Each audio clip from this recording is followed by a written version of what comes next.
রাজধানীর আদাবরে পিটিয়ে হত্যা করা হয়েছে জাহিদ নামে এক তরুণকে।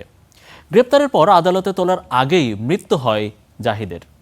তবে এটি গণপিটুনি নাকি বুঝে শুনে হত্যা, উঠেছে সেই প্রশ্ন।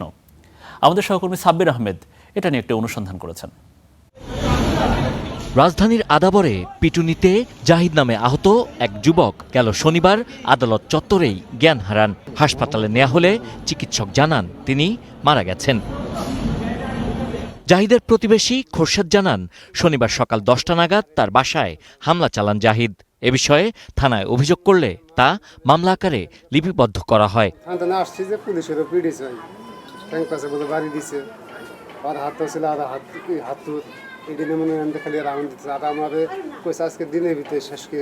পুলিশের দাবি, গ্রেপ্তারের জন্য জাহিদের বাড়ির সামনে এলে তারা দেখেন স্থানীয়দের মারধরের শিকার হয়েছেন ওই যুবক।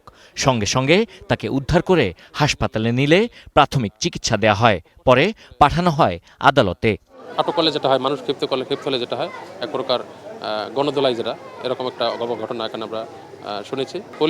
পুলিশ এখান থেকে তাকে নিয়ে এবং স্থানীয় কিছু লোকের সাথে নিয়ে সরাসরি সোহরাওয়ার্দী হাসপাতালে নিয়ে গেছে। ওখানে কিন্তু পরিবার বলছে ভিন্ন কথা।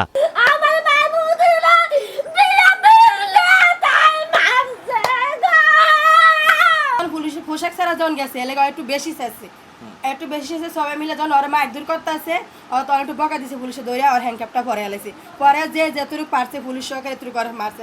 যাই কিছু করছে না করছে মনে করেন যে ওরা তো মাইরা হলানোর কথা না ফিরে এখানে পুলিশ আইছে, পুলিশের সামনে এখানে বাইরের থেকে ফোলা বানাইয়া এ জায়গার ফোলা বানাইয়া মিলাইয়া পিড়াই আর মাইরি গেছে। জাহিদের ভাই জানান, সে মাদকাসক্ত ছিল, পরিবারের সঙ্গে তেমন বনিবনাও ছিল না। কিভাবে লোকজন আর পিড়ায় মারলো এবং কি তারপর ওই বাসা থেকে একদম পিড়ানোর পরে ক্লাবে আইনা শাটার বন্ধ করে জিআই পাইপ দিয়া আরেক ধাপ দ্বিতীয় ধাপে পিড়াইছে। তা পুলিশ কি এগুলো দেখে নাই?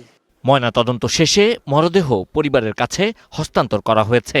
সুরতহাল প্রতিবেদন বলছে, জাহিদের পুরো শরীর জুড়ে কালো জখমের চিহ্ন রয়েছে। Sabbir Ahmed, star news, Dhaka.